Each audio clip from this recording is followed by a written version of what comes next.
National salute. Salute.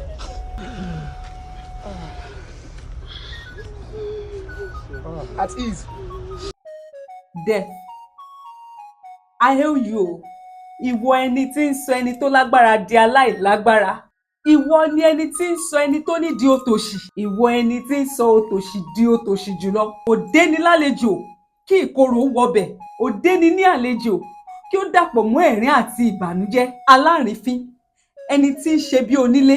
Ẹni tí ń sọ ọmọ ọlọ́mọ di aláìní baba. Ìyàwó ẹni di opó. Ìwọ ẹni tí ń sọ olókìkí di èèyàn tó ń wòfin wọlé. Ìwọ ló ń pè ní àlejò òjijì. Ènìyàn mọ̀ pé o máa pa wọ́n, ṣùgbọ́n wọn ò mọ ìgbà.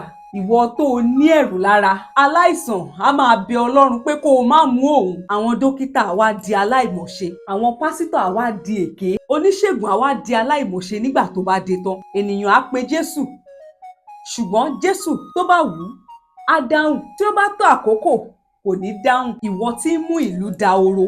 Ìwọ tí ń mú ilẹ̀ yòrò. Ìwọ tí ń mú ẹni bẹ̀rù. Ẹ̀rù ni ẹ́.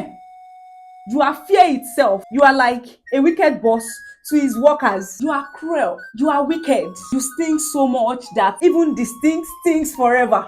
You make pain turn into waiting.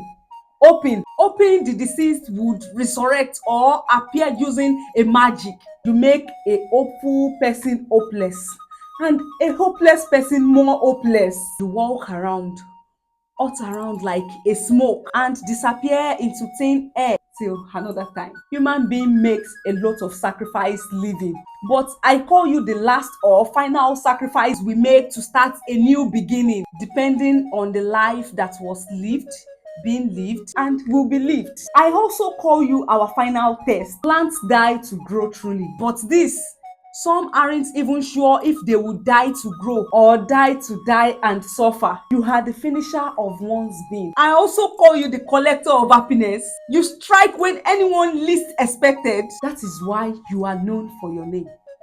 Death. Ikú. And the meaning of death is the heavenly unusual test on earth. I also call you the ẹ̀rù tí ń pani ní ọ̀sán, ní òru, ọ̀gànjọ́, ìyálẹ̀ta, ní ìgbàkígbà àti níbikíbi. Ǹjẹ́ mo wá bẹ̀ ọ́, má ṣe pa èmi tàbí àwọn ará mi láìpẹ́ ọjọ́ mọ́. Àṣẹ. Ire o.